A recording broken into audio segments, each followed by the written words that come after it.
Okay, so welcome everyone for joining us today. So today is a very casual panel session with our ambassadors as well as our ex-committee member from 2019 and 2020. So can I get some brief introduction from you guys? So anyone could start first. Maybe from my list is Daniel. Daniel is the first one. Hi, so my name is Daniel. I did my Bachelor of Biomedical Science in the University of Queensland in Brisbane, Australia. So I started in 2015, and then now I'm doing a PhD. I graduated in 2018, and now I'm doing my PhD, which I started in 2020. Yeah, thank you. Okay, thank you, Daniel. So the next one will go with Dura. Sure. Hi, my name is Dura. I'm currently in my 4th year doing environmental science in Shanghai Jiao Tong University. Yeah, I think that's about it. Okay, so next one is Ayapa. Yep. Hi guys. So my name is Ayapa. I did my BSc in biotechnology from Ames University, and currently I'm doing my PhD. I'm in my 4th year, doing my PhD in molecular medicine in Institute for Research in Molecular Medicine in USF, Penang. Yep. Okay, and next one is Huyen.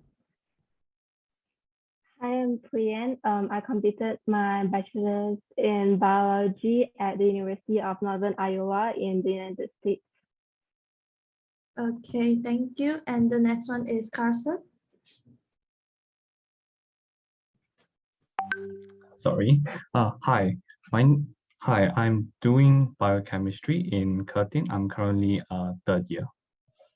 Okay, thank you. And the next one is Alia. Hello.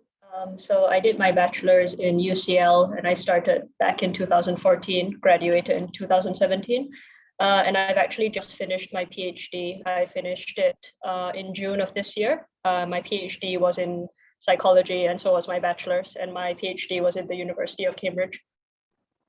Okay, congrats. And that's all for the introduction. And so I will end with mine. So I'm Kirsten. I'm the host and moderator for today. So I'm currently still a 4th year student at the University of Dundee. So after the introduction, so I can know that everyone kind of briefly know where our panelists are coming from and what's their educational background. So just we started with the first question is, what about the application process in respective country before you decided to go from Malaysia to that X country? So we will start off with maybe Malaysia first. Ayapa, you could go first. Yeah. Okay. So if you're planning to do your postgraduate in Malaysia, you have 2 options. You can go to private university or you can go to local university. Either way, whether you are graduating from a private institute or a local institute, you can actually just transition into postgraduate studies anywhere at any time, as long as you have the funding scholarship, either be it by scholarship or PTPTN. So that is something that I found out later on, that you can actually still apply for PTPTN if you're going to do your postgraduate studies. And at the same time, there's something you have to know and remember, that if you're planning to, like for example, myself, I did a degree and then I skipped masters and did PhD directly. That is not applicable for everyone. So in your degree, you have to have a honors. So on honors. So if let's say if you have an honors only, you can do a PhD. Because there were some students who came from, I think it was Australia, in my lab, and that person didn't have an honors in his certificate, and so they said, no, you can't transition to PhD directly. So that's something to note. If you are planning to do a direct PhD, your certificate has to have honors. And then at the same time, if you're going to apply for direct PhD, I'm just giving you an idea of, let's say, what I experienced. So you can't. There are not many scholarship options. The one prominent one that you really can try is the Agong scholarship, and that is really tough. It's a competitive environment. And besides that, they had this something called My Brain previously, but My Brain is abolished, I think, somewhere in 2018, eventually. And they also have My Brain Science. My Brain Science is mainly focused on science subjects. So if you're doing a master's or PhD in science field, then you can apply for that. Whereas for my master's and my PhD, that is under the My Brain. That one, you can be in any field and you can apply for it. But now it's not there anymore. So I'm just afraid that some of you may not be aware of that. So I'm just letting you know that there's no such thing as My Brain anymore. Yeah, and then besides that, you can also still look up, like the Jeffrey Chia Foundation scholarship, blah blah blah. There's so many scholarships out there if you're going to try. And yeah, so that's the application process, whatever you want to do before you enter a master's or PhD program in Malaysia. Okay, thank you, Ayapa. And yeah, I didn't realize PTPTN is still available for PhD students until you mentioned, because normally my thought is only for you to continue like further study during your bachelor's, your degrees, and that's it. Okay, so that's something for the audience to know, like if you are considering Malaysia as one of the countries that you would like to further study, you could choose to apply for PTPTN. And maybe for something that we are unfamiliar, maybe with Dura, is there any difference with the application process in China and Malaysia, as what Ayapa mentioned just now? Oh yeah, I think for China, there's a lot of ways that you can enter into the university. One specifically that I went through was the pre-U, and then I took the entrance examination and like entered the specific university, which is specifically applied to each university. So every university is different. The same as Malaysia, for undergraduate, the minimum requirement is either STPM or A levels or IB or metrics and whatnot. But if you don't have those, you can apply through pre-U and then prepare yourself for the entrance examination. But that would be, I would say, it would be very, very risky, because it's either you get it or you don't. So like if you're very confident with the entrance examination, then go ahead. One difference would be the Mandarin, how do you say, communication, like your level of Mandarin punya fluency, much like IELTS or TOEFL. So it's called HSK. The minimum requirement is band 4, which is HSK 4. But if you're planning to pursue your degree in China, I would recommend you to have at least HSK 6, because I don't think HSK 4 is enough for you to like go through the undergraduate degree in full Mandarin. So yeah, with respect to scholarship, there's two that I know of. One is the China government scholarship, which you can apply through the Chinese embassy in Malaysia. Another one is that I know of, some of the GLCs in Malaysia also offers you to go to China, like Sime Darby and Kazana.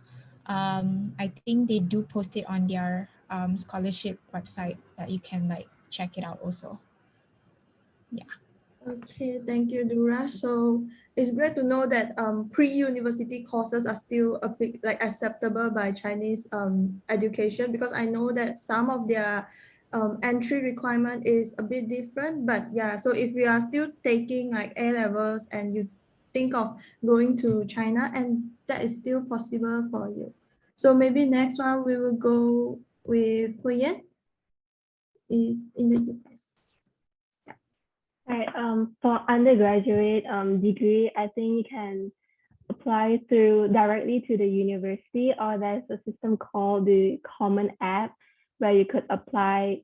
I think you just put in your application and then you can apply to multiple universities at once. But then I think when some universities require different requirements, then you would have to do that like individually. Besides that, I think the requirement to get into universities we could actually enter with our SPM result. but then I think they would need us to get TOEFL, and then they would have a minimum requirement depending on the university for your TOEFL or IELTS.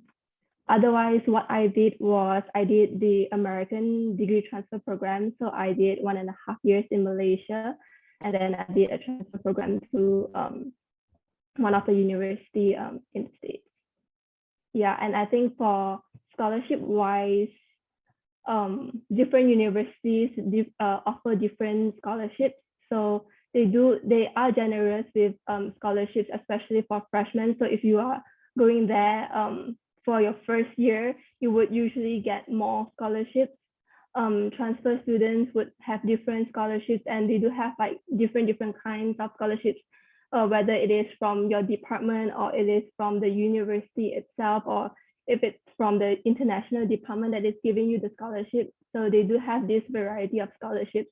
And I think you could also go there as a Fulbright student, or like there are some Malaysian scholarships that you could get from, but that I'm not familiar with.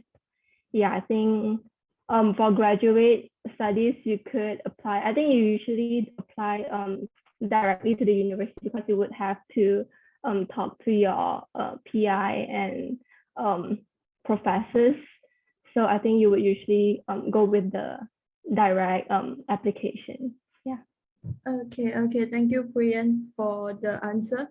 And if you have any inquiries about any of the questions or answers that have been answered just now, you can always put at the chat function, so we can discuss about that later at the Q&A section.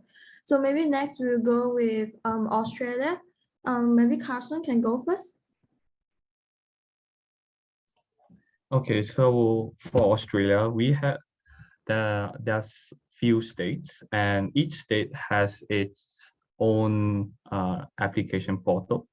So that's mainly applicable for domestic students, like students in Australia, or like students who have like PR or residency.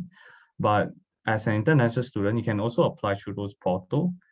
Since I'm studying in Perth, which is under the state WA, Western Australia, I applied through the WA portal, which is called TLSC. The name it stands for Tertiary Institutions Service Center. So you can apply through that, but you have to take one of their leaving school cert, which is called WAIS. In other words, it's also equivalent to a pre-university foundation course, just like similar to A-levels and CIMP and others. But this one is called OSMET, which is what I did take in Malaysia. So basically what I did was that I first had an foundation, which is called OSMET, in one of the colleges in Malaysia. Then after that, I applied through an agent or through the, I can apply through the portals of the state and apply directly to the UD. So yeah, mainly this is how an international student were to apply for Australia. In addition, you also have to meet the English requirements, which are different for every uni. You can usually see from the university website through their English requirements.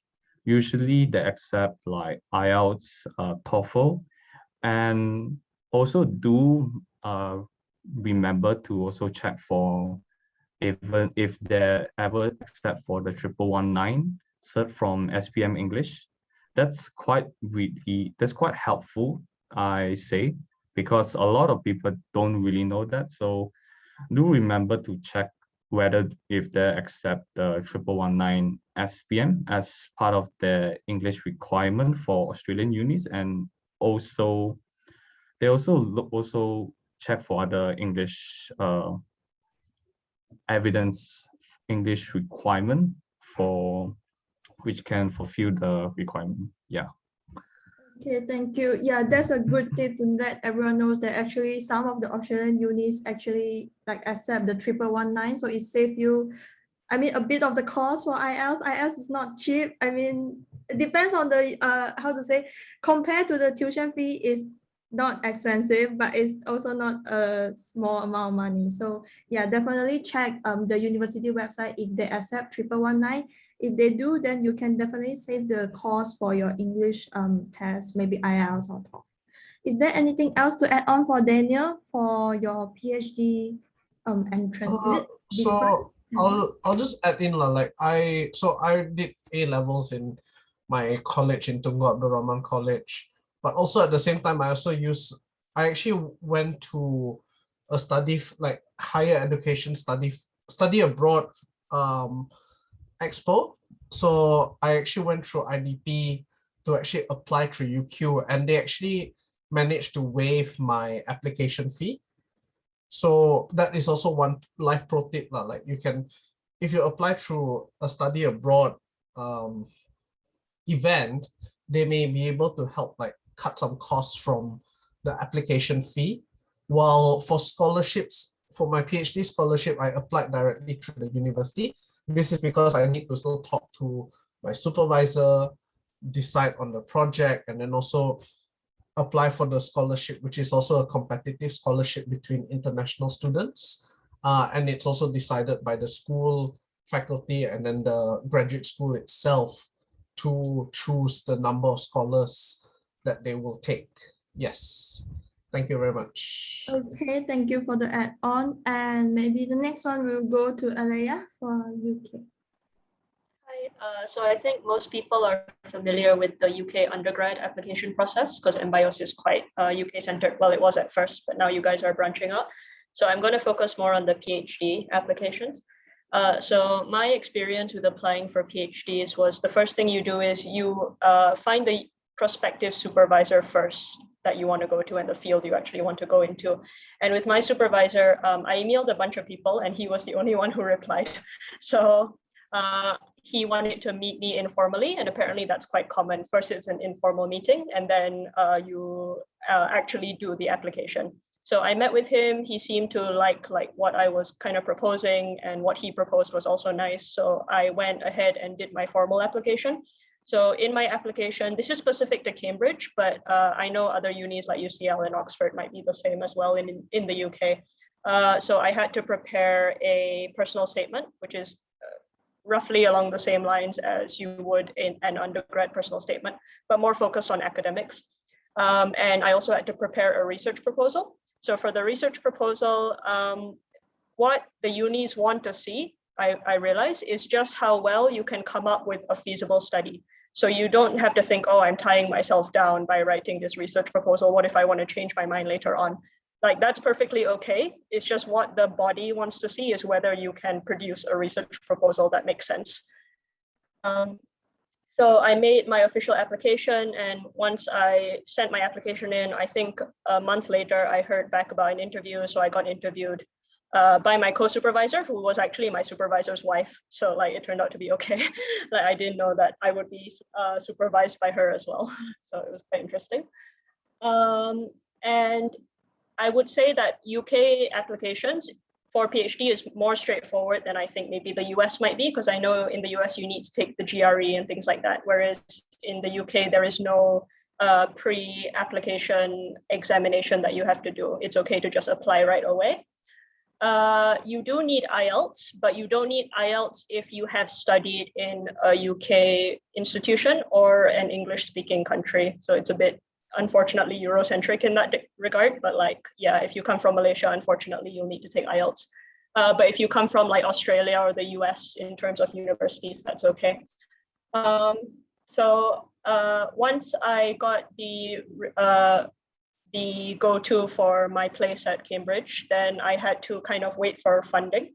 So how the funding works is in Cambridge, you just tick a box saying that I want to be considered for all the funding that's available. And then later on, you see whether you get it or not. And I don't think that's the same in other universities in the UK. That seems to be more of a Cambridge thing, because Cambridge is more rich, so they tend to have a bit more funding going around.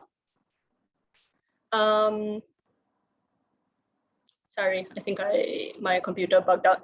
So, but for in terms of like funding specific to UK, I know there's the chevening, but we'll get into funding I think a bit later as well at the end of this session. But there's the chevening, and yeah, I think that's it in terms of application. And then yeah, I basically waited for everything to be confirmed. And then after that, I had to apply for visa and everything in order to stay in the UK. The visa is quite expensive, unfortunately. I think it's about the same price as an undergraduate visa. And for PhD, most technical courses, even psychology, which is what I did, it required an ATAS certification. So the ATAS certification is basically a cert saying that you are okay to do sort of a technical kind of course in your university, that you're able to use machinery and things like that. So you have to wait for that course from the university as well in order to apply for your visa. And once you apply for your visa, then you just go through the whole process. You can check on the government website for more information. And yeah, that was the application process for UK for PhD. Okay, thank you for the sharing, Alia. Is it still tier 4 visa for PhD students? Yes, it is. It's the same tier 4 visa. Okay, then I think it might be the same price as how the undergrad is paying right now. Okay. Yeah. Okay, thank you so much for sharing how is the application process. Yeah, some of our countries is a bit difficult, some of our countries is a bit simple. It also has different requirements. So just a point to add on from Alaya. So just now you mentioned if you are coming from a English speaking country, if you are coming from any maybe institution in Singapore, actually I was looking through like US application and I saw that Singapore is also like excluded. They don't really have to take any test for English requirement. So if you are coming from maybe, I don't know, JC or any polytechnic in Singapore, that would be something for you to look up if like even though I'm not coming from Europe countries or universities, but I'm coming from a Singapore institution, can I be excluded to like submit the English requirement result? So that could be something for you to look out for. And maybe the next question, I won't really point out everyone, but if you have any answers that you think you can answer, you can just straight away unmute yourself and answer. So what made you choose this country? Like why this X country? Why not another one? Why not Malaysia? Maybe I should start because I'm in Malaysia. Definitely. Then they could fight against you. Yeah. Go on. Okay. I think I wouldn't say I choose Malaysia. I really wanted to go overseas as well. I mean, that's the dream, right? Everyone wants to go overseas. And yeah, so I got into the course that I'm in now. Right now is because I was offered by the same supervisor who I did my internship under. So that's why I just got into it. And at the same time, I would say at that point during that year when I was supposed to do my postgraduate, it wasn't really in a very good financial state. My dad's not in a good health status and all, so that all actually affected my decision to like, okay, no, I think screw that. I don't need to go to overseas. Let me just stay in Malaysia and try to do it in Malaysia. So yeah, that's more like part of the reason. The other reason is also because at that point of the time, I think I'm just going to like be very, very clear to everyone here. So whoever wants to do a PhD or a postgraduate in Malaysia, you have to like really consider the finance part of it. So if your financial is not very good, I wouldn't recommend you to try to go overseas, because if you do go overseas, also at the end of the day, you're going to ask Pharma Bank. You know what's Pharma Bank? Pharma Bank, father, mother bank. So if you don't have money, then you're going to expect your parents to, give you money for it. And then if you in Malaysia, it's not as expensive. And at the same time, you have some scholarship options. Unlike the one I said earlier, if you're going direct PhD, then your options are very, very low. But at the same time, also some lecturers, they give you funding. And then universities, they also have something called research assistant. So you got that. And then you also have fellowships. So yeah, the funding options are there. It's just that whether you are, you get or not, never get lah. Yeah, the criteria is whether you pass the criteria or not lah. And yeah, I guess that could be that could be a reason why you want to be in Malaysia, why you want to do your research in Malaysia, even though our research field isn't that good. Yeah, sorry to say, but yeah, that could be a reason why you want to do. I think maybe some of you want to share something about like UK.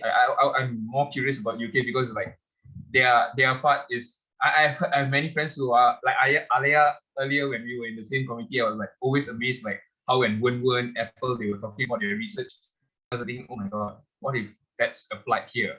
I mean, we don't have that, so yeah, probably you can share something. Yeah, so definitely research in the UK is quite rigorous. And one of the reasons I chose to stay in the UK, not because I was already used to the culture and everything, but also because the timing for finishing a PhD is very straightforward in the UK. You take 3 to 4 years and that's it. There's no fuss about it. There's no extending, which I've heard is maybe the case in Malaysia. Like you can just go on and on and on. And I know people who've taken like 8 years to do their PhD, and it's a bit crazy to me. I prefer to kind of kick it out of the way. So I managed to do my PhD in 3.5 years. So I got it like out of the way and I'm quite happy with that. And the UK does provide that support. Like they really want to like churn it out. And yeah, I really do like, so UK, yeah, it's unfortunate, but UK is a richer country. So they can afford to pour more money into their research. They get more money from charities, more money from government organizations. So because of that, like, you compare Malaysia to UK. In UK, I can do like functional magnetic resonance imaging research where I can like scan the brains of patients. And I have access to these team of experts who really know what they're doing and who are able to analyze the data using very complex computational methods and have time to actually coach me. Whereas I'm actually working in a Malaysian uni right now, now that I finished my PhD, and the difference, the PhD there compared to the UK, it's so different. Like in Malaysian unis, the one I'm in, they only kind of have funding to do survey research and things for psychology, which isn't like a bad thing. But I think it's more that these people or these students, they would prefer to something maybe a bit more sophisticated. But unfortunately, that is those are the resources that are now available to them. So I don't know how it is in the more sciences, like maybe IAPA's, more, how do you say, hard science based compared to psychology. Because I know in Malaysia, psychology, it's not really well funded because we're still seen as like a social science. So for us, it's like, oh, if you do surveys and you interview a few people for your research, that's fine, that's enough. Whereas in the UK, they see psychology as like on par with like biology, chemistry, physics, which is also why I wanted to do my PhD in the UK.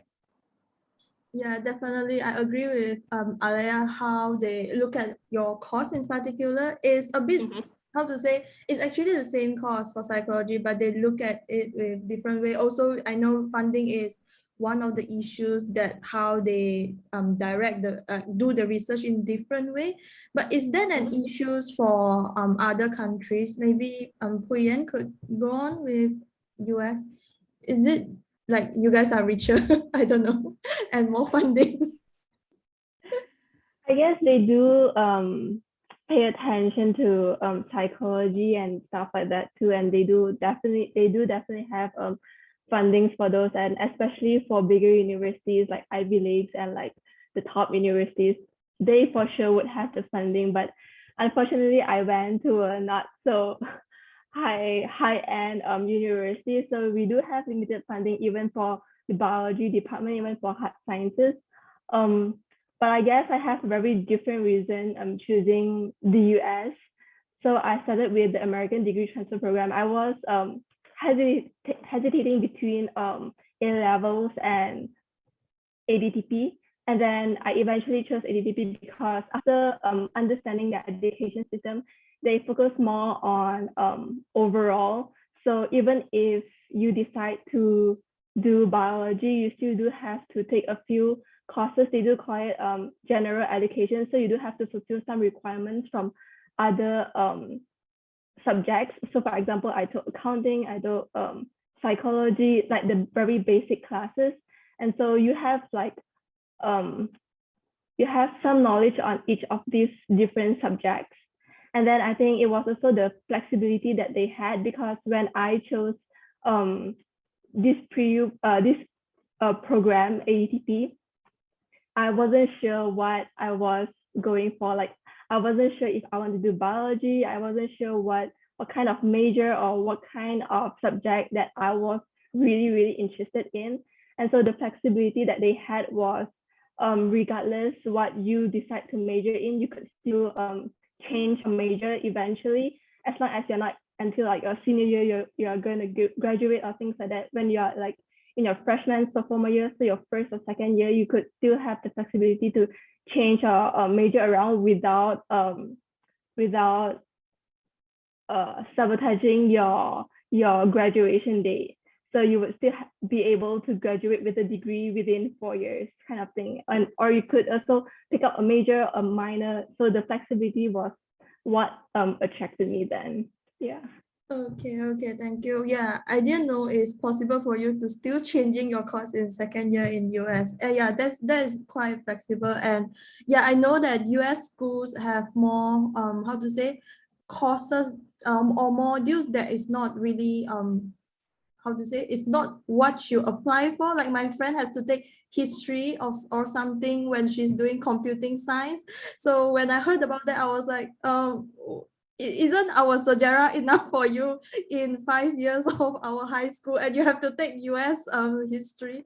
But she said, yeah, obviously is like for more maybe your overall independent performance and stuff. Right? Yeah, they have like classes where it is only like the requirement would be like 1 or 2 credits. So we do have like personal wellness. So like under general education, so this category for you to fulfill, it's called personal wellness. You could like simply take a subject where like you play table tennis, or like it's a yoga class, or it's a fitness class, just to complete 1 credit to fulfill your general education. So they do have like little things like that. Yeah. Okay, thank you, Huyen. And maybe next we'll go with Daniel for Australia. Like, why Australia? So I decided to choose Australia with a few reasons. One is actually it's just close to Malaysia, so it's just like an 8-hour flight. It's not too bad to travel back and visit my family during like the breaks. That's how I see it. Although COVID doesn't help in this case, but during my undergrad it helped quite a bit that I can just travel back if there's anything that my mother needs to do or something. I can come back during the winter break or even the summer break. But the other thing also is because that, like I've seen some Australian universities, they also do a lot of strong research. Like in UQ, there's the what do you call it? There's that vaccine that they have also developed for cervical cancer. Yeah, so Gardasil. So that's one of the reasons why I chose to go into like UQ, which actually developed this particular vaccine. So that actually also further actually put me into the research courses and also go into research labs that also work on industrial projects or even application of their technologies, so that it will be used for like the use, like what was it? It will be used for the general public later on. And that's what I like, that my research has that potential to be used and then maybe bring back the same concepts to Malaysia. That was how I view this. So I just said, okay, study for a bit. Once I develop myself, come back to Malaysia and hopefully improve science there. Yeah, thank you. Okay, thank you. Is strong research is also Carson's reason for studying in Australia? Well, not really. I would say mainly it's based on my personal choice to come to WA to study, especially because a lot of my friends are studying right now in the eastern states like Victoria and New South Wales. I guess it's more like a personal choice for me. In terms of the university, I didn't really look much, but I look more into my interests, where what I would really like to do in the future. Yeah.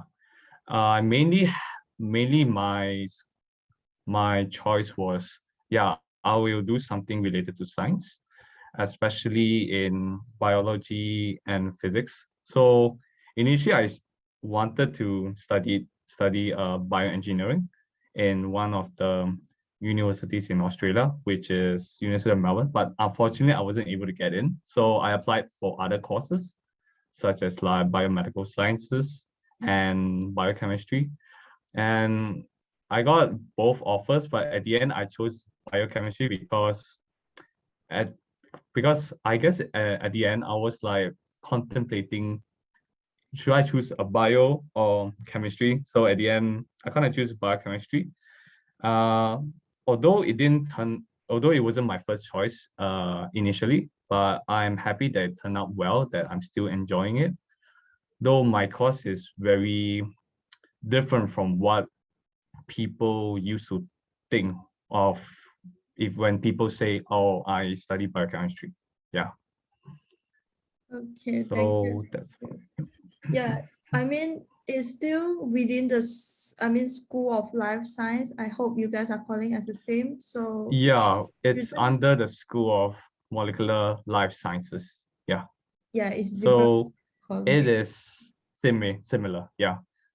Yeah, yeah. So it shouldn't be an issue for you to actually change your pathway in the future, I suppose, because it's still around the same field of it.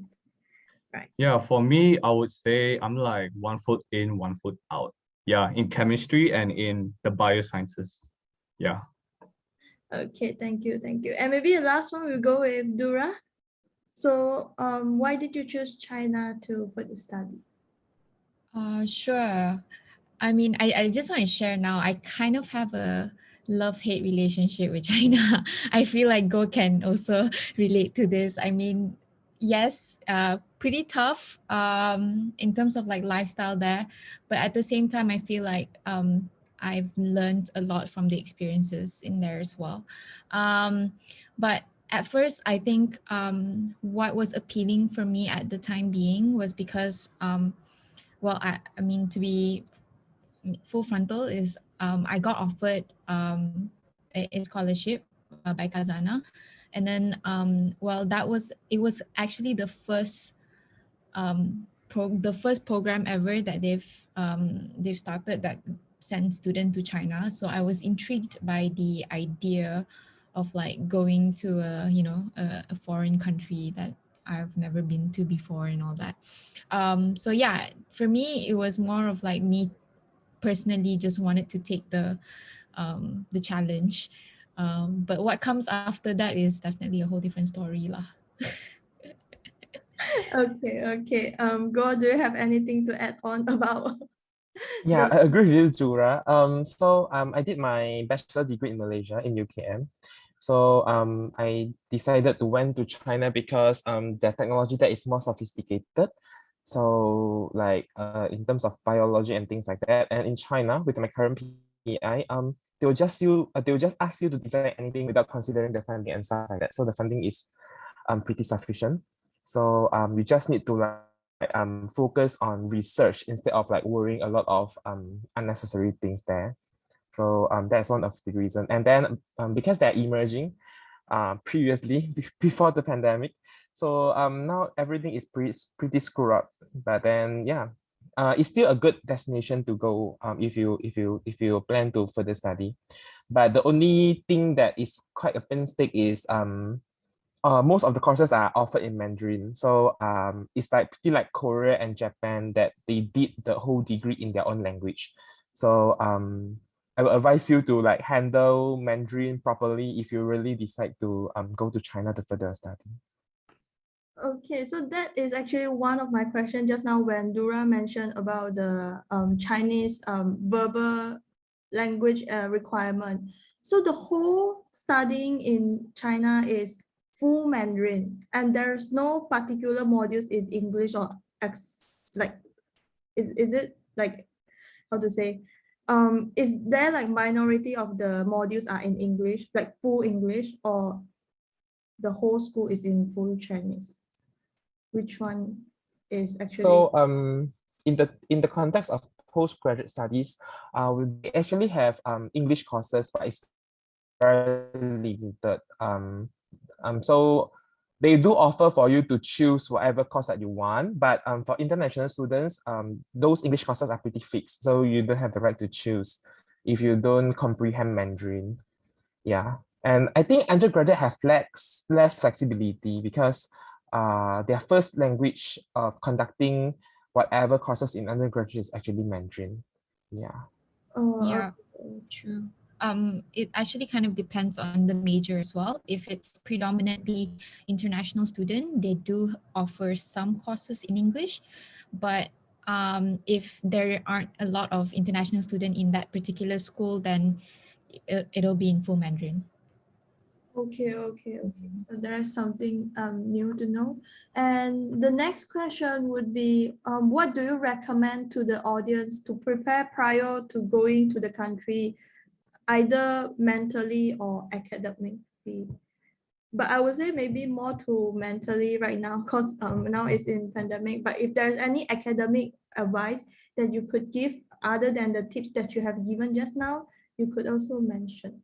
So maybe we'll start off with Puyen for US. I guess prepare for the cultural difference would apply for all countries. In US, even though we do speak English in Malaysia, they do have like terms that they use in US, but we don't use it so regularly, like how we call tissue, but then they call it napkins and stuff like that. Just very specific example, like how we call toilet, and then they would say it's bathroom and stuff. I guess be prepared to get out of the comfort zone as well. You would have to be more initiative in conversations and like making friends, meeting new people, building connections. You would have to take that initiative because not all the time people would approach you and be there for you and stuff like that. So you have to be really independent. COVID wise, I guess it would be very normal now in the US. I saw, since now I'm back in Malaysia, so when I came back in May, and then they were already, I was in Washington State, and then they were already lifting the mask mandate as long as you are fully vaccinated. So, and then when I was still keeping in touch with a couple of friends who are still there, I've been seeing Instagram stories where no one is wearing masks anymore. I guess all of them are mostly fully vaccinated. So I've seen that classes have resumed normal. Orientation is going in person as well, because during COVID, they have everything online virtually. But then I think for this semester, they had it in person. So I'm not quite sure how their SOP is going, but I guess as long as you're fully vaccinated, things is pretty much normal back there. Delta variant is probably a little of a concern, but the rest, I guess things are going on pretty normal there. Yeah. Okay, thank you. I think the latest SOP from one of our speakers in the symposium, which is from US, Yale School of Medicine, she mentioned that as long as you are fully vaccinated, you're allowed to like not wearing masks and anything, but how to say is up to your personal choice if you still you want to wear mask or not, but it's not a mask anymore. It's not compulsory. Yeah, but the speaker itself is still wearing mask, but others, I mean, is freedom for them to not wear mask anymore. I think that is the latest SOP, and things are actually going back to normal slowly. And another country that I noticed is UK, which I saw a lot of fairs are going on. So Alaya, do you have any things that you could give about preparation to the UK? Yeah, I think especially if you're very used to the culture of how we approach COVID in Malaysia, when you go to UK, it will be a shock because no one really cares. That's what I was realizing, because I went back to Malaysia when COVID had just first hit back in March 2020, because I didn't feel safe in the UK. And I stayed there up until September 2020. And September 2020, I went back to UK to finish my PhD. And the first thing I realized was the fact they had way more cases than Malaysia.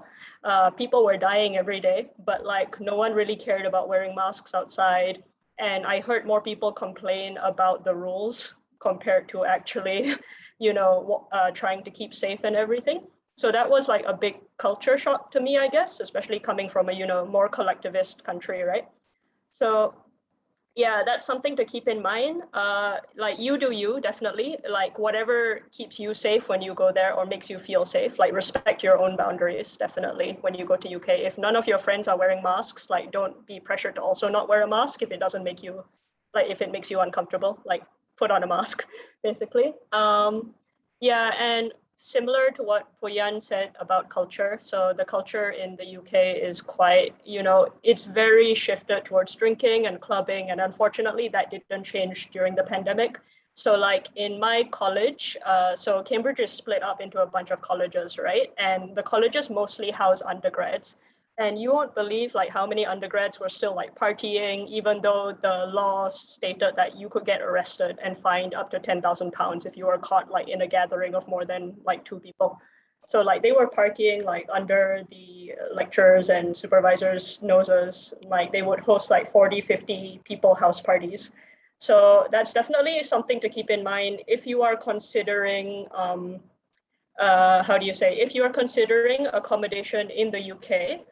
I have a lot of friends who have moved out of accommodation because they can't stand the fact that, one, people don't care about the restrictions once they're in accommodation because they're with their friends and they're partying. But another thing is also the fact that because the accommodation is controlled by the university and they have porters and supervisors taking care of the students, that means they can lock you down like at a moment's notice.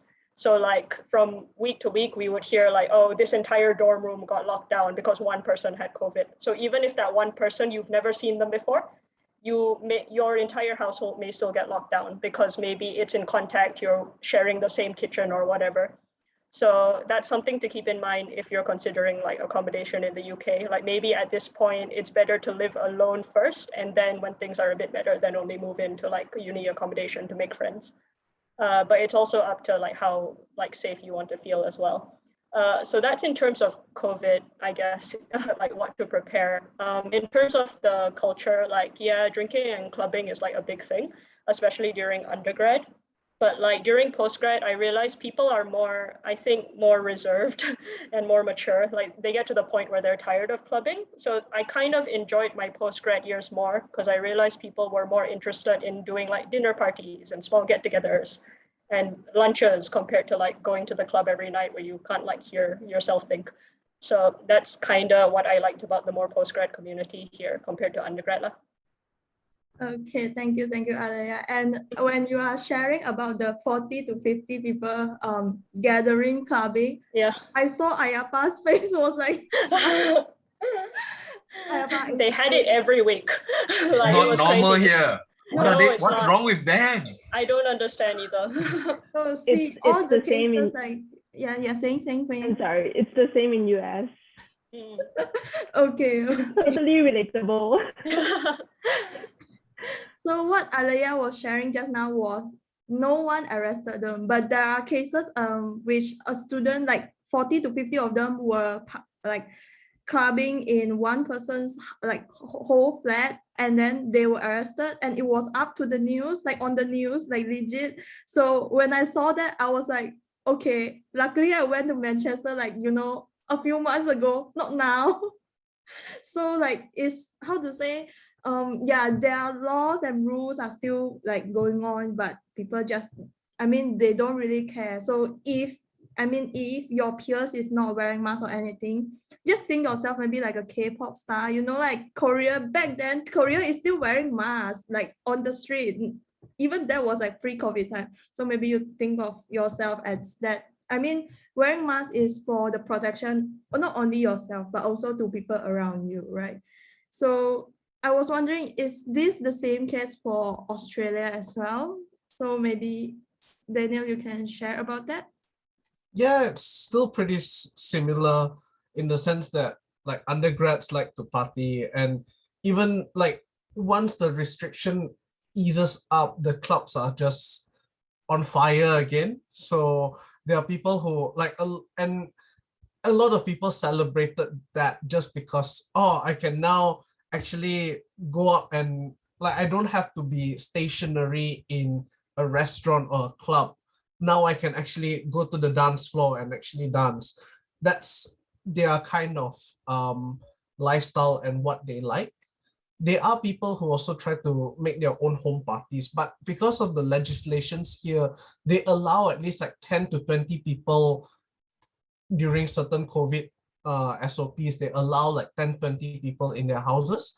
Now it's up to 100, although yes, it's impossible to achieve 100 in the normal person's house, but that's the rules. So that's that. And I think, yeah, once we reach up to postgrad or even like late undergrad, I think we just got tired of clubbing as well. And like instead we prefer like to have a chat over lunch or coffee, or just like do a fun activity like walk in the park or just cycle around the river. That's what we do for our pastimes. And this is also what other Australians also like to do. They like fitness, and they also like to do outdoor activities like bushwalking, hiking, and all that. And that's also another great way to join and socialize with other people without just being coaxed into just PS. Yeah. Okay, thank you, thank you. Is there anything else to add on for Carson about Yeah, Australia? oh yeah, I just add on for Perth. So I wholeheartedly agree about the difference, the transition between undergraduate to postgraduate, where clubbing and drinking culture is not that big anymore, as people are getting tired of it. So I would say it's similar in Perth too, but for COVID-19 in Perth, since there's like really little cases here, we only had a lockdown here at last year for about 2 months. And when the lockdowns imposed, there wasn't a lot of cases. It was only like maybe about 40 or 10-ish. It wasn't more than 100. We never achieved like more than 100 before. So it was quite lucky at the same time to be in Perth, where things were quite relatively normal. But occasionally we will get like snap lockdowns because of like one breakthrough cases from hotel quarantine or from fly in, fly out workers from other states. And because of this, just one snap lockdown and it will be done with it. And also fortunately in Perth, those cases did not really spread to the community cases. So it was only one case and then lockdown for a few days. And then there were no new case the next day. So we were quite lucky to be in WA. Yeah. Okay, that's good to know. I mean, like, we all wish Malaysia has only 1 or 2 cases going on every day instead of like, I don't know, more than 10,000 a day. Yeah, so it's good that the area that you are staying is actually like safer and less cases are going on right there. So it's actually drinking something in China for Dura, and is there any like mental preparation? Because I'm quite interested, what is the love-hate relationship you have with your country? Yeah, let's go on. Okay. I mean, drinking and clubbing is it is a common thing among the undergraduates, but I would say it's mostly coming from the international students rather than the local students. So in my uni, because the dorms are segregated between the locals and international students, so you don't have much chance to mingle around with the locals unless you hang out a lot in the library or in the canteen or in class. So other than that, I think as an international student, you do mingle a lot with the other international students, and in that sense, they do have the clubbing and drinking culture. But yeah, other than that, not really. Pretty much balanced. I don't know if Go would agree to that. Yeah. So the Chinese so-called are pretty introvert. You need to be really how to say active in order to make friends with them, because they seldom mix with internationals, because maybe they are not really confident with their English speaking skills. So they really seldom mix with us. And I don't know, is it because of our university? The locals are actually very hardworking and very competitive. So they are exactly like nerds and they are really competitive. So sometimes you do feel the stress. So don't compare yourself with the locals. So just let them be. And then we just stay in the bubble of foreigners, just happy within ourselves, and that should Yeah, be fine. it's actually quite uncommon for them to do like study groups. Like they always study alone. Independently, yeah. Yeah, independently. Okay. I think that was kind of due to their high school exam as well, where they study actually independently. Like, for ours, I think mostly, I don't know about you guys, but for my SPM, I actually did like group study, not like we teach each other or anything, but we just sit around and then like maybe have discussion if there's like any questions. But I realized for a lot of them, they study independently. I think that's why their same culture from the high school is bring over to the university. And about the not being able to mix around. Okay, I don't know about They are you. very good. They are very good with their individual tasks, but then when it comes to collaboration and the summer, they are quite lack on that. Okay. I think that was because they have lack of the team collaboration work and less teamwork in that case, which I think most of us are quite familiar with it, since we have so many like group projects back then in, I don't know, high school. Even A levels, I have to present with the same like presentation with my friends. I mean, we all take exam for A levels, we take exam individually, but we have like assignment for class that we have to do like group presentation and stuff. And I think maybe there are lack of those things. That's why that caused them to have less teamwork in that case.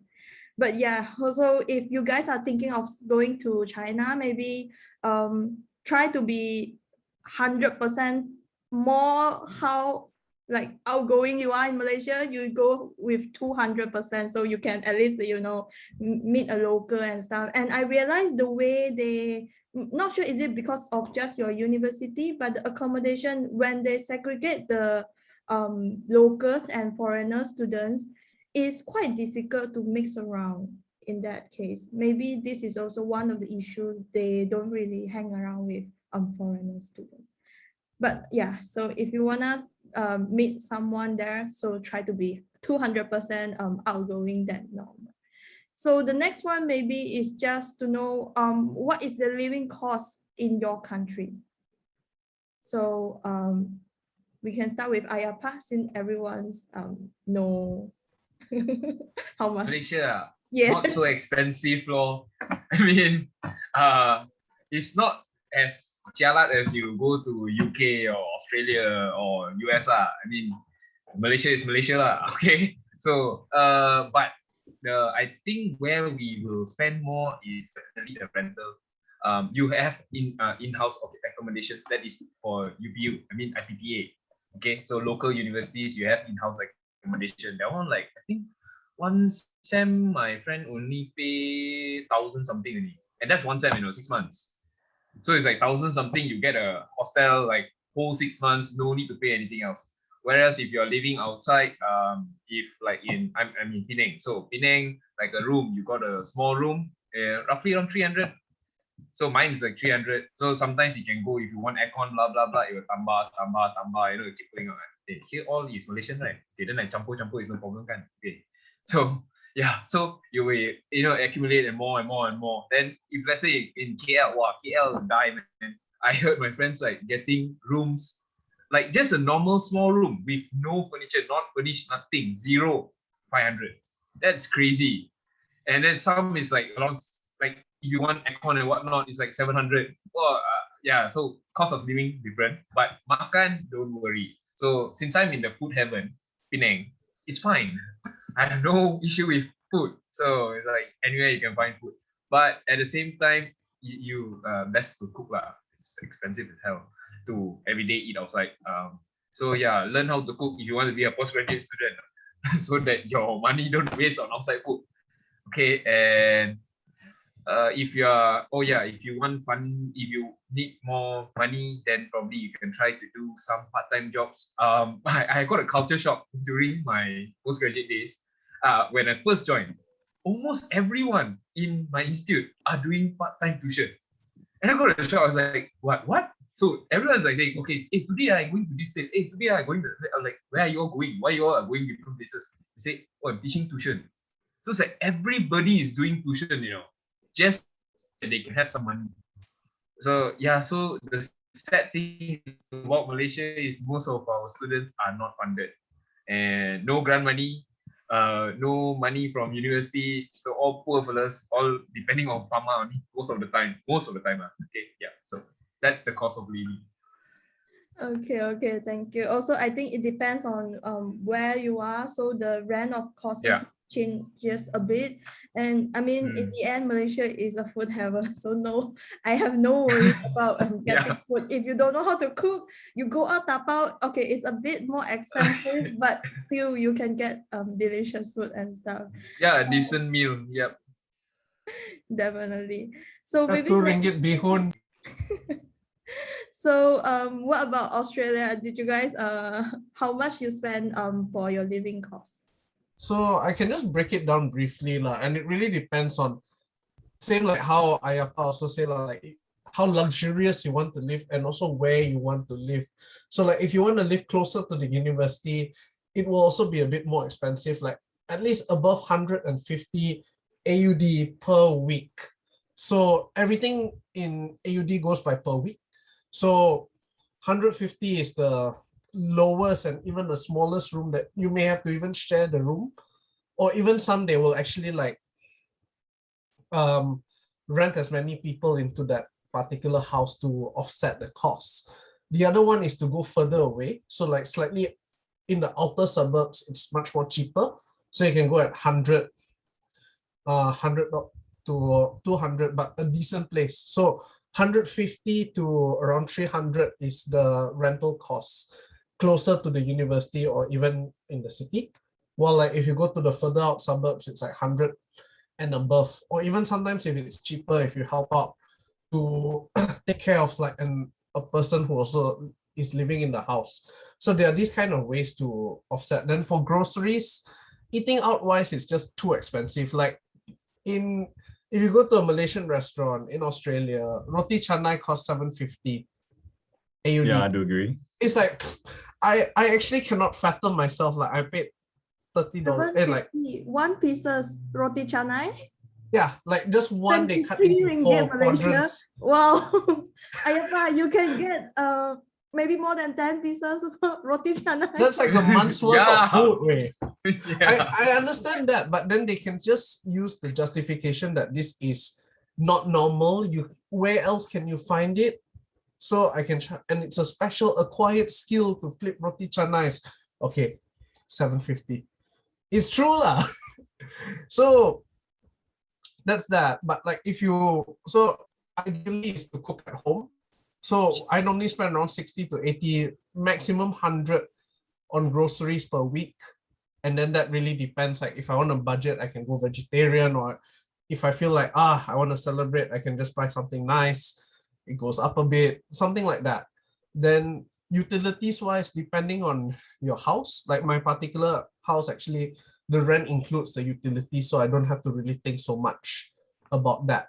Yeah, then there's also like student accommodations where it is also like, I think you just gather more students in there, and they do have also local students who live in the student accommodations.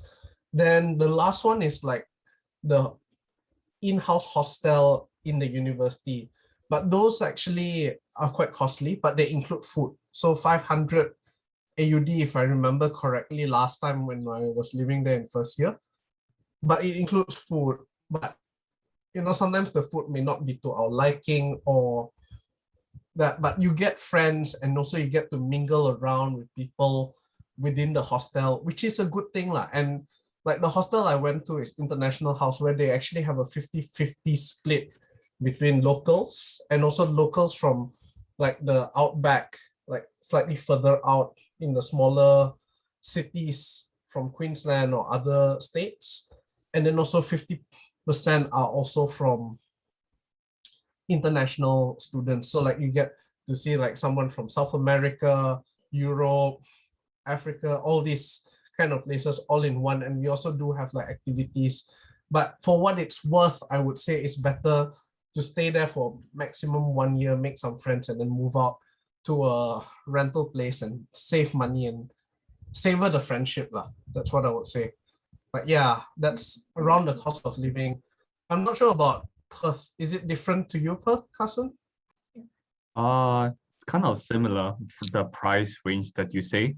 One thing I can add for food is it's because I used to eat out a lot, and the price is like Malaysian, same amount, but in AUD. That's what I see.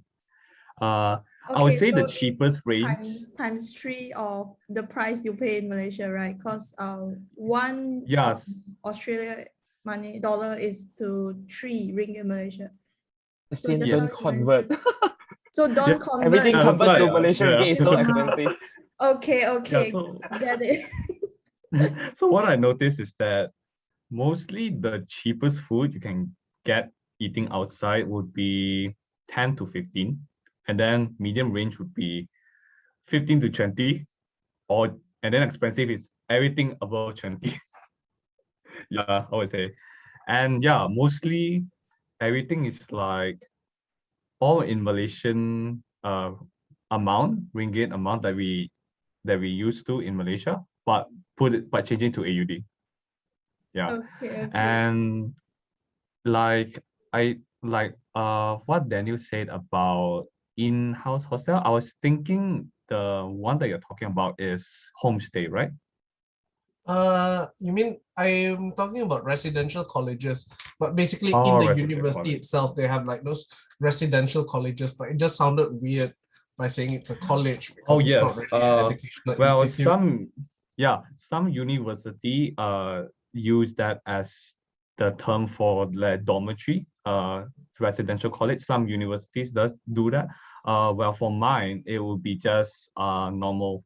They just use just normal student flats, and the price range is mostly quite on point.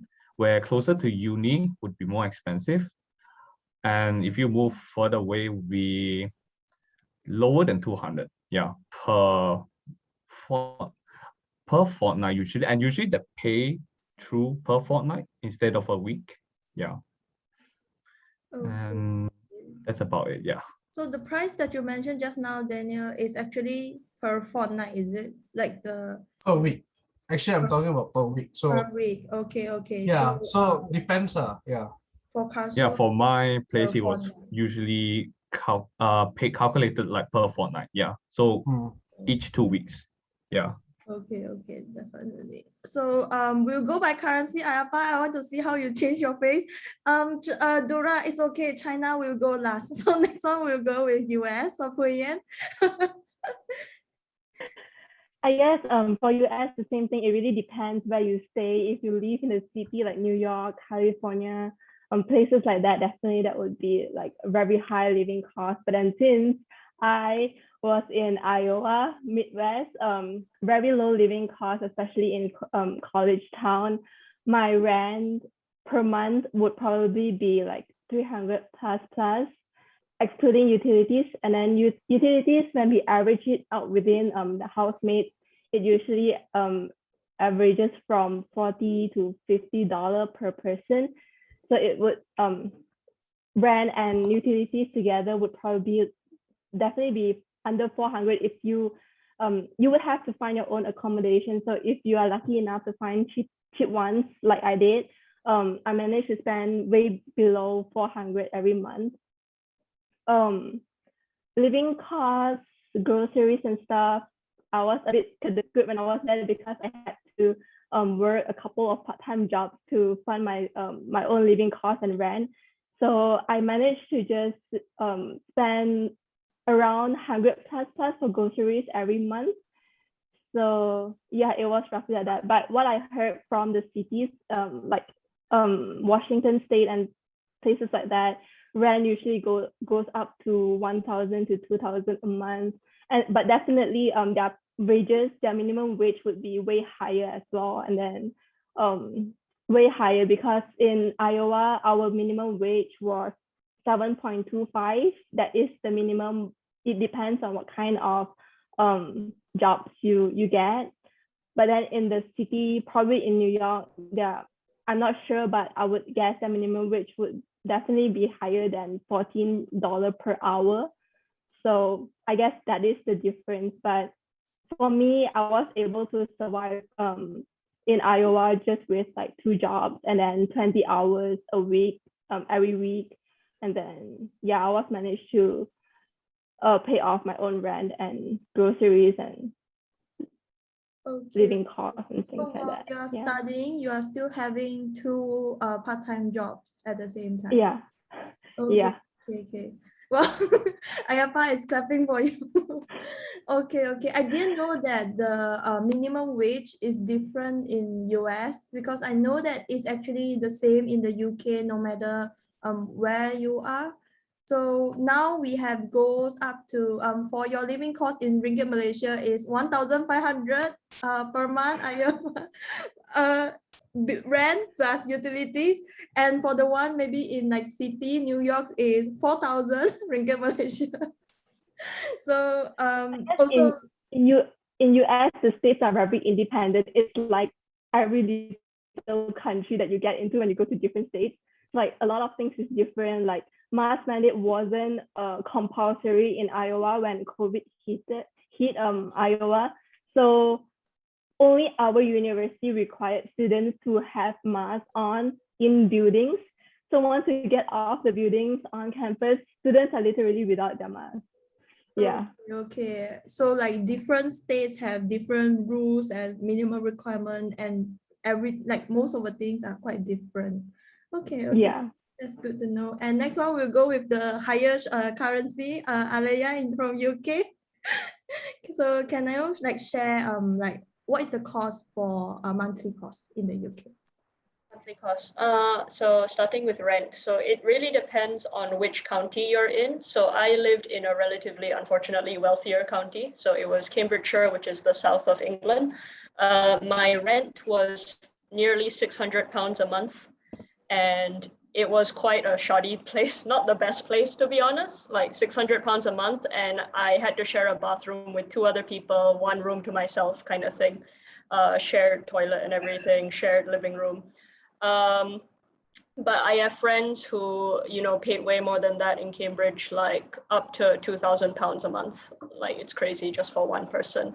Like the range is quite large depending on whether you are okay living with a lot of people sharing a toilet or whether you want to like splash out and actually live by yourself. It's worse in London. So actually when I went to Cambridge, I was like, oh, this is actually not too bad, because in London, I paid £800 a month at one point. So in my second year, I paid £800. In my third year, I wanted like a slightly nicer place because my second year house was quite bad. So I splashed out and it was £900 a month. So it's really not great. On top of that, the groceries and all, I tried to keep it within £200 to £300 a month. Because if you are okay cooking and like really like saving money, I've heard of friends who can keep within £150 a month. I don't know how they do it. But what they do is they kind of get the bargain bin stuff, like the vegetables and the meat that's about to expire kind of thing. I couldn't always do that. So it was about £200 to £300. And that included like occasionally when I wanted to eat out with friends. And eating out is very expensive in the UK. So on average, if you go to a semi-nice place, it can cost between £15 to £30 a meal. And like what Daniel said, they really treat Malaysian food as like a luxury over there. So like they can like really rip you off. They charge like 10 pounds for nasi lemak. That's 50 quid, 50 ringgit, I mean, for nasi lemak, which is absolutely insane. And it's like not as good as Malaysian nasi lemak from a mama store. So yeah, that is how UK is. Ayapa, are you shocked now? I was literally looking his face when you guys are I still, laughing. you know, I still collect stock arcade on the stuff even while I'm in Malaysia, you know. God, and you guys, oh God. But what is true from what Alea said just now is that if you go to like maybe Tesco or supermarket when during certain period of time, they will give like discount for some of the foods and like meats, vegetables. So if you go during that time, you will be lucky enough to get things like with maybe more than 50%. I would say sometimes I even get things for 70%. That what happens to me, and I was quite shocked when I heard Alea mentioning her rent and stuff because her rent is equivalent to my monthly cost. And yeah, so because I'm coming from Dundee, so Dundee is all the way up north in Scotland, and it's the cheapest city in the whole UK. So my rent is only like 200. Oh, that's so nice. Cash in, I'm so jealous. And like, you know, plus going out for sometimes, and then my groceries, my rent, my utilities, transport, everything, it will up to 600 per month for Great Pound. So that is for me. So when I heard Alea mentioning 600 is only for the rent, the rent itself, and I was like, so what about her groceries? It's actually okay if you live in like Manchester, Liverpool. Like the further north you go, it becomes cheaper and cheaper. Like I have friends who pay 70 pounds a week for their accommodation, like considered dirt cheap lah. But the more south you go, unfortunately, is when it gets super, super expensive and people are like more posh, so to speak, and then rent goes up as a result. So yeah, definitely. So 70 pounds a week is like 280 pounds per month. So 280 pounds is only equivalent to, not bad, it's almost the same like Puyen's is 1,600 ringgit Malaysia. So that was because more up north. I think it's because of the weather and like the location and stuff, because up north is not like city. If you go to like less big industrialized. If you go to like big cities like London, Manchester, definitely that price, maybe you can sleep on the street. It's faster. You definitely I don't think my friend actually getting like when she heard that my rent is only 280, she was like, I don't think I can get anything here, maybe just groceries. Like her rent with we have the same company for the uni accommodation, so like those private company, but they charging at different prices. Yes. So she was like, well, yeah, you can't get anything when you're here. So when I first moved into London, I was looking at accommodation and it was like so crazy because I put my price range very, very low because I wanted to really, really GMAT. And I found a place for 120 pounds per week. And I looked at where it was just a parking space. So that is literally all I could get for 120 pounds a week, a parking space in London. Oh my God. So 120 pounds per month, you can get a parking space. Parking space, yeah. Okay. That's quite fun. So now we go to Dura for China. So is some Malaysian food very luxurious things at there, and like what is the living cost in China? I mean, when it comes to Malaysian food, I only tried like one restaurant that sells like all those like authentic mama style Malaysian food. So that one, it's about 25 yuan for a roti canai. So I don't know how much. Wait, how much? It's about 13 ringgit. 13 to 15 ringgit. Roti canai, which is okay. It's not like expensive like UK, like 50 ringgit per nasi lemak, you know. But nasi lemak, I think it's about like 35 to 40 yuan. Yeah, which is about like 25 ringgit ish. So it's pretty much okay. I mean, it's not that luxurious, but like it's still quite relatively expensive as compared to like other foods that are accessible to you. In terms of rent, if you want like to live alone and like privately, I would say I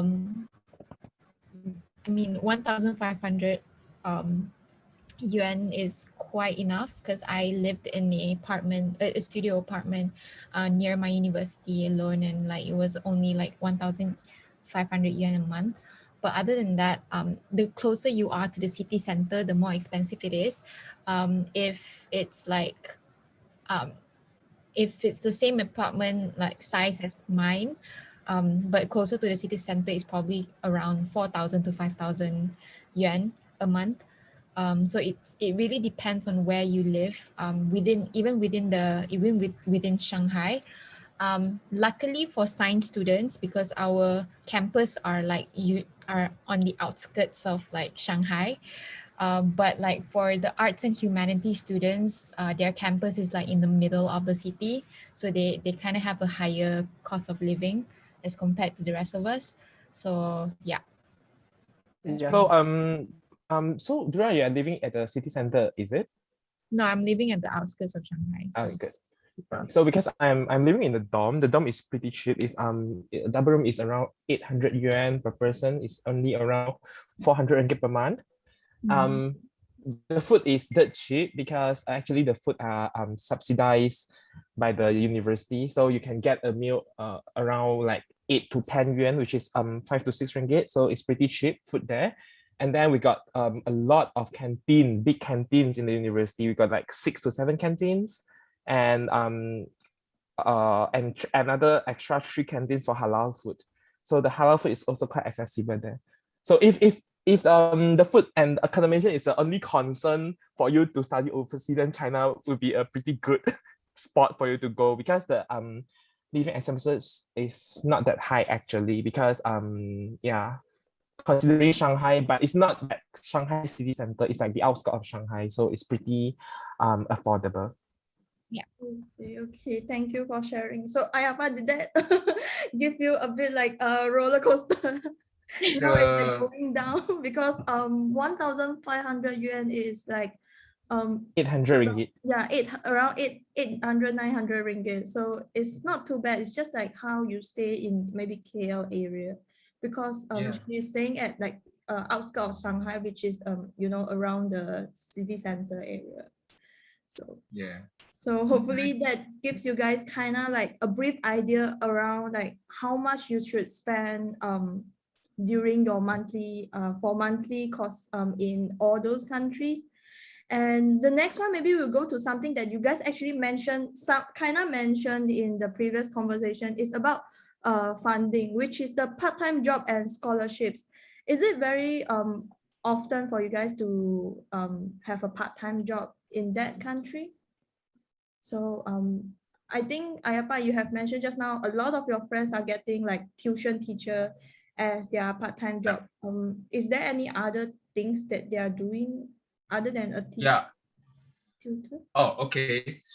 So there's like several options for Malaysian postgraduate students. You either can be a RA. So RA, that depends on how much they are paying you. So I'm not sure whether you all are aware of the infamous article that was published online recently about.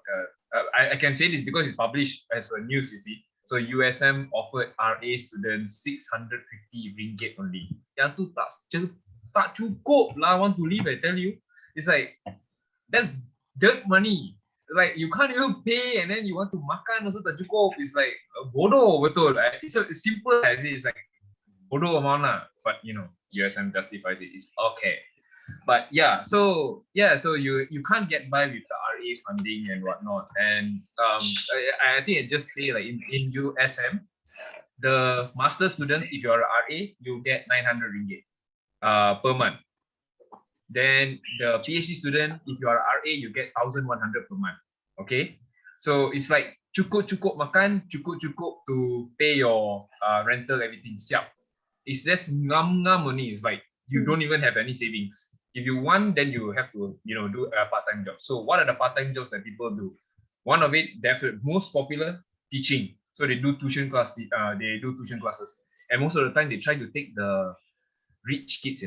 So because like I'm saying about Penang side, Penang side have a lot of international students, and then all these what is it called, O-level, GSCE, those students so they one time go. Yeah. What's that? Yeah, that one. Yeah. So it's like one time, one tuition class. One tuition class at about 2 hours. They get paid 2 hours, 120. That one not bad, It's like, and then if you take for a whole week, you already earn a lot one shot. I can't count. My maths is shit. Okay, so anyways, yeah. So tuition class is one. Another one, like for me, I do other kind of job. I do MC, so I run around bloody Penang and do MC here and there. So I get money from that. Okay. And then there's also some people they go do waitressing. It's like typical like how in UK or US guys do. So they do waitressing, those kind of jobs. And then at the same time there's also they do scam shit, which is like MLM. So some people go into MLM and do this kind of stuff and sell stuff. So they also get money from there. But I mean, I'm not judging, whatever you get money from, that's fine. So yeah, these are the certain kind of options that they do. And like the worst case scenario means I've seen is but this is local, those who stay in the state or what, masak kat rumah and then sell, which is quite kesian. You want to think about it as a postgraduate student, so you think about it. So it's like very sad lah. Okay, is my internet connection is unstable. Am I okay? Clear? Can you guys hear me? We can hear you. We can hear you. It's fine. It's good. Yeah. So these are the certain kind of options. So yeah. If the supervisor didn't give money lah, this is what they do. Okay. Maybe we'll go with Puyen next. So what are the common part-time jobs they have in that? So for international students in the US, you only get to work, I think students in general only get to work and be as a full-time student. You only get international students, you can only work on campus. So if you plan to work off campus, you would have to apply, you have to go through some application process, and the job has to be related to your major. Is my internet okay? Oh yeah, can.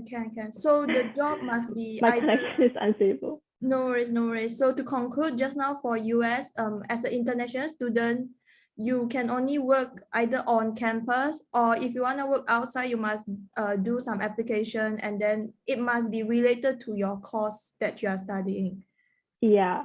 Okay. And so for undergrad students, what kind of very common jobs would be dining centers? So you do like dishwashing, cleaning, serving food, because in US, I think they usually would have dining centers, and these dining centers are usually buffet style. So they would have like students come to like sweep or mop the floor, vacuum the floor, stuff like that, and serve food, work in the dish area. And then we have like food court. So like, and I think small little essential stores. So you would do like cashier stuff and stuff like that. So these are like pretty common stuff. I've done catering, the kitchen area. So I've done that before. I did a couple of office jobs. So international admissions office, I was a student worker there. I also worked at the funding department at my university. So what I did was I was in charge of looking for alumni that graduated from my university, and then collect their information or like update their employment and stuff like that to my boss, and then he would like do the connection and stuff to look for funding for the university.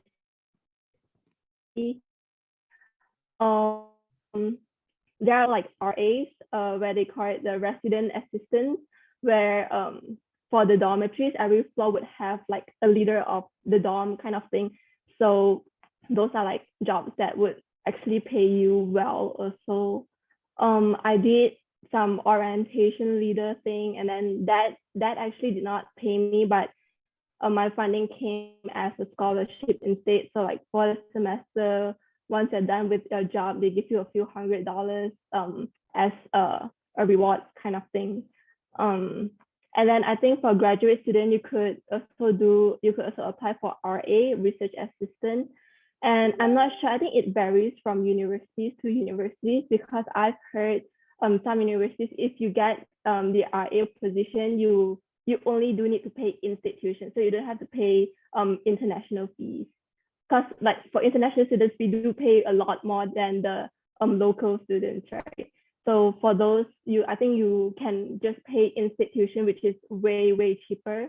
Or I've heard some that actually gives you full scholarships and things like that. So I'm not quite sure, but yeah, I think those are the available jobs studying in the US. So it's mostly related to either your college or your institution itself, right? So I mean, it's quite good. So how to say, you're still working around in the environment that you want to work in the future. I mean, that's the course that you apply for. So it kind of helps in your future experience and stuff. Okay. So is it the same for Australia as well? So maybe Daniel can go. So legally for all international students, we get to work 40 hours per fortnight. So that's how like the interpretation of 20 hours per week, but technically I can also work 40 hours in 1 week and then not work another week, and it's still legal. But that's essentially what we can do. Like what Puyen said, like the normal part-time jobs that most students do, like F&B, serving, what do you call it? The RAs are also quite common. It's just quite rare to get because not every student accommodation will allow it. And then the other one I would add is actually tutoring. So this helps with like late stage undergrad to PhD student, masters or PhD students who can actually did well in the course or did research in that particular course, who have a lot of knowledge for that particular area. They can actually go into tutoring. So when I was doing my honors, I tutored a pharmacology course, and the pay is a bit, I mean, it's better like 40 AUD per hour. So that actually really offsets the living costs. And then also like, yeah, like the wages are slightly higher in Australia. So that helps with like minimum wage is around $18 to $20 per hour. So that is pretty okay. And I can at least after working for 1 hour, I can eat one 750 roti canai. But in the end, I also say it's cooked. And there are some postgraduates who bring their family along. They can't really afford to live. So then what they do is they cater food to like Malaysian clubs. So they get a food license from the city council, and then they sell food to the Malaysian clubs, or like any big gatherings. They just make food in bulk and then just like sell it at a okay price. And also most of the time it's quite legit, so better than the like Papa Rich stores and all that. So I would say, yeah, like that's the options and ranges of funding that they can get. Then scholarship is dependent on whether they did well in their studies or extra co-curricular activities. But this, they have to go through the scholarship website for each university and apply for it. And it's also quite competitive. I know a few who got it with a high GPA. Yeah. Okay, thank you. I think every time when we talk about Australia, we have to compare with the 750 Australian dollars roti canai. So for Carson, is there anything else to add on for maybe the part-time job funding in Australia? Yeah, for the part-time job, so similar to Puyen's, there are some student vacancy available for the university cafeteria or in the library, working as a librarian, in the cafeteria, like a cashier or mostly cashier, yeah.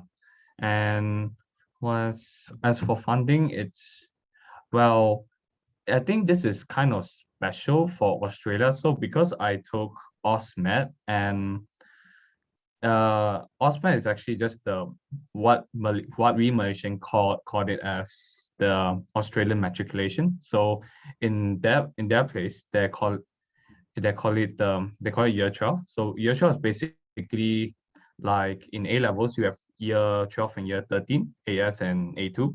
So in Australia, people just study year 11 and year 12, and then they use the year 12 results to apply for uni. And so they had this special scholarship for international students who take year 12, who took the year 12 foundation program. So I was one of it that I did OSMED, which is, in other words, it's also year 12 Australia. So I did one of it. So I was eligible for one of the scholarship that my uni provides. So it provided about like 15 to 20% discount for first year units. Yeah, for first year course. And it is only available for international students who did Australian year 12 equivalent certificates. Yeah. Okay. So that's kind of special. Yeah. Cool. Thank you. So maybe Dura, is that something for China as well to have a part-time job at there?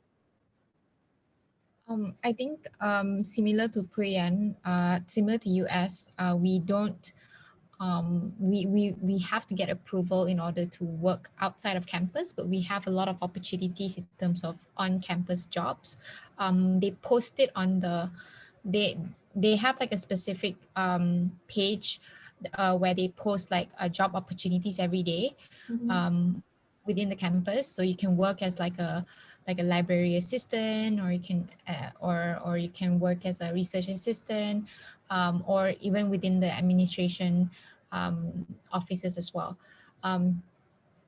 It pays differently according to like what kind of job there is. Like for research assistant, is usually 1,000 to 2,000 yuan per month.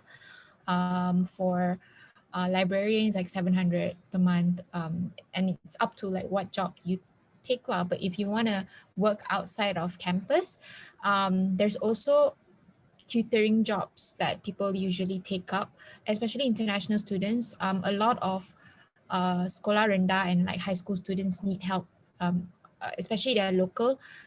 They need help in terms of like English language. So there's a lot of opportunity for international students to teach English to sekolah rendah and high school students. Yeah. Okay. That's interesting to know, like the common things are actually same in different countries. So for Alaya, is it the same in the UK? Because I know that F&B is also something for us, but when you guys are in PhD, do you still have any part-time job during like PhD time, or your friends? Yeah, so definitely. So a lot of my friends who were in PhD, they did come already with funding because they managed to get scholarships, because Cambridge does offer quite a few scholarships. For me personally, I didn't manage to get them, but like my supervisor offered me a research assistant job. So I was working 20 hours a week, because that's the maximum time on your visa as a research assistant. And I was paid around £1,200 a month. It's not a lot, like half of it went to my rent, but like it was enough to survive like month to month. And there are actually still quite a few part-time jobs available. My friends did a lot of supervising students. So in Cambridge, it's where you have like a tutorial group of 4 or 5 students, and then you sit down and you help them with problems that they're encountering during their lectures. It pays quite well. It's £30 an hour. So I actually know some people who like survive only just doing supervisions. It's quite okay, but it's a lot of work because you have to prepare a lot of material, and the students can be quite needy. I also had friends who they were paid as note takers, because there are some students with disabilities in UK universities, and they were paid to help them attend lectures and take notes for them, and that pays quite well as well. But it depends on whether the university offers that or not. Another thing that's super lucrative is summer camps, because rich parents send their kids all the way to UK to hang out in Oxford and Cambridge for 2 weeks, and they need chaperones. So I have friends who were paid £40 to all the way up to £150 an hour, just like supervising the kids and just teaching them. So there's all these opportunities actually to make money. A lot of people also do psychology studies, so there's always psychology studies running, and I'm sure it's the same in the US and Australia as well. And they typically pay between £8 to £20 an hour, depending on what the study is. So yeah. Okay, thank you. Ayapa, don't be shocked with the amount that Alaya was saying. Because our rent is so high, standard of living is so high, that's why. Yeah, definitely. It was, I think part of reason why it was high amount is because they need a lot of manpower during that short period of time. And yeah, so it's not like a confirmed job for you to like go on for a year. It's like maybe for a few weeks time during the summer, and they need like a lot of manpower for that. So I think that's why it was like even £40 up to 150 pounds per hour. And yeah, definitely that's a lot, because I know the minimum wage for UK is only up to 10 pounds per month. So Yep. £40 is definitely like times 4 of it. So off with the part-time job, and yeah, there's a lot of common with all the countries, no matter it's in F&B, research assistant, or even tutoring. So is there anything else you guys want to add on for scholarship? Because I know that you guys mentioned a lot like just now in the previous session. Is there anything else to add on from the panelists? Anything else to add on for scholarship part? I just want to add on sorry. my source that I mentioned just now. So I just put it down in this chat. Oh wait, where would I put it down? You can put at the chat area. Can you see the chat function? Oh, I say it's this disabled. Oh, is it? Yeah. Okay. Yeah. So basically this page is for my university, where it is one form of the scholarship that you can apply if you take AusMed or any Australian year 12 equivalent as an international student. Yeah. Okay, thank you. So if you guys are still at the pre-university taking AusMed, and yeah, this is something for you guys to know about that. So Alea, what you were going to share just now, and thank you, Carson.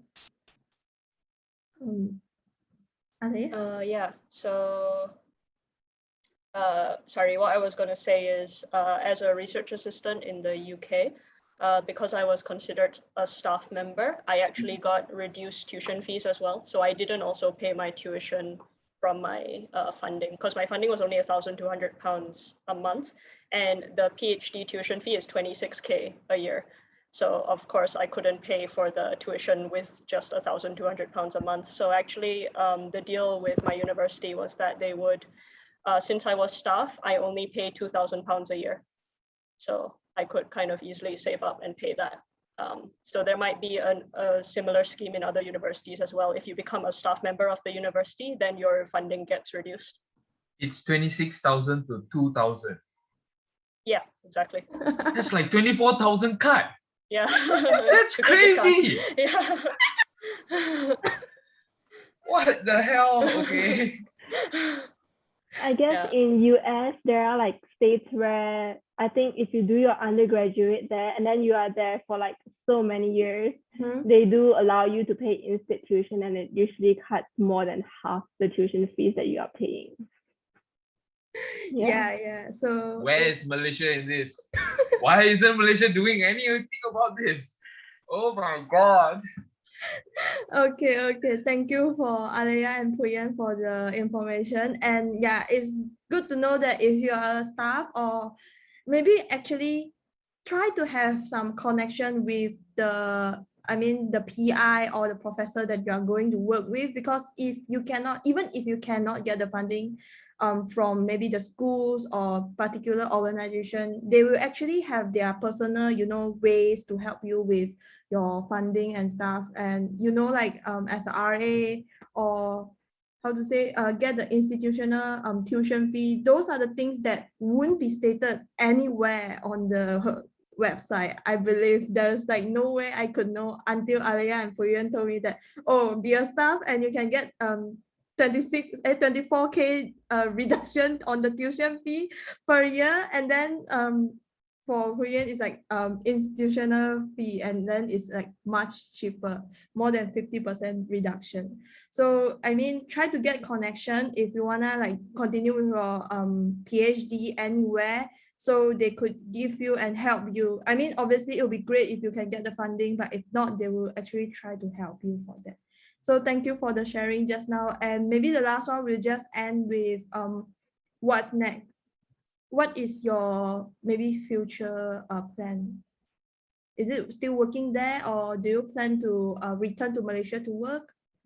So anyone could start if you guys any idea. Ayapa, you wanna go first? Yeah, I think, yeah, sure. I think being in Malaysia itself, I definitely prefer to be in Malaysia, but at the same time, like I said earlier, there's a dream to like go overseas and just try living overseas for a while. So yeah, I mean, the next step after this, after completing my PhD, I'm planning to do a postdoc, try to do it overseas for at least 2 years, just to gain some experience, just to improve my skills, to learn more technical skills and whatnot. Then coming back to Malaysia and then serve in a local institution or maybe under the ministry of some sorts. Yeah, so that's my future plans. Okay, thank you, thank you. So maybe next one for Dura. What's your plan? Is it going back to China to work, or you are thinking of continuing in Malaysia? As of now, because I do have to serve my bond, so as of now, I mean, I'm looking into like working in Malaysia, but yeah, I mean, there are a lot of opportunities in China as well. If that's what, yeah, the question is all about as well. Okay, thank you. What about maybe Puyen? You thought of I do plan to go back to US to further my studies, but right now I guess I'm looking for jobs either in Malaysia or the US. Okay. Is it giving you guys more advantage that you guys have studied there before to find a Yeah, so if you graduated there is this thing called the OPT where you apply, and then you would have like 3 months unemployment, a duration of 3 months unemployment, where they allow you to look for a job. Once you get a job, you would be able to stay for like a year legally. And then if you graduated under the STEM field, so science, technology, engineering, and mathematics, you would be able to extend another 2 years, so 3 years in total to work there. Yeah. Okay, that's good. Is it same with UK for Alaya? Sorry, I checked out a bit. What is the same? So what is your future plan? Is it working in the UK, or you plan to work in Malaysia? And is there any like similar plan for you to stay in the UK without a working visa? Okay, so for me, I had a scholarship back when I was an undergrad that I'm now paying off the bond for. So I actually had to come back to Malaysia and start working. So I'm working in a university called International University Malaya, Wales now. It's in the center of KL as a lecturer. So I'm going to do that for a bit so far. I don't think lecturing's my thing, so I might look for something else after. But I have 3 years to pay off the bond. So I'm only in my first 3-4 months now, and I still have 2.5 years to go. But I'm hoping after this, like I can maybe consider going back to UK if that's an option, or find a really good lab here. Okay, good. So maybe next one we'll go with Carson. What's your plan after this? So far right now, I plan to study honors in chemistry in my uni. So just that I'm really sure for now. About job prospects, I might try and look into any related jobs here in Australia. Yeah. Okay. Hope you can find another job while you're in Australia at the moment. So what about Daniel then? Any updates about your side? For me, it's also still quite forked. Like I can either go back to Malaysia and go back or stay in Australia. It really depends on the situation I am at when I graduate. All I can only say is that if I finish a PhD, I have 4 years to work in Australia. So I will have a visa that I can stay in Australia for 4 years. So I can use up that 4 years. Then it's a matter of either I want to continue my dream to improve science in Malaysia by going back, or maybe having connections in Malaysia and trying to collaborate and help push science to be better and at par with other international institutes as well. So it really is quite flexible at the moment because I'm still in my second year PhD. And also there's still that industry and academia conundrum where do I want to work in a drug company, or do I want to continue working in academia where I have academic freedom to do different sciences. So it's quite open-ended for my end. Yeah, and I just keep my options open at the moment for now. Yeah. Okay, thank you. So that is kind of like the plan for most of our panelists. And I think it's because we actually made more than what we expected. We should end everything at Malaysia time 10 p.m., but it's already 10:21. So I don't think there's any question from the crowd, and we will just take a group photo. And thank you for all you joining us today, and all the best for your future, maybe your studies, your working, or anything that you're doing at the moment.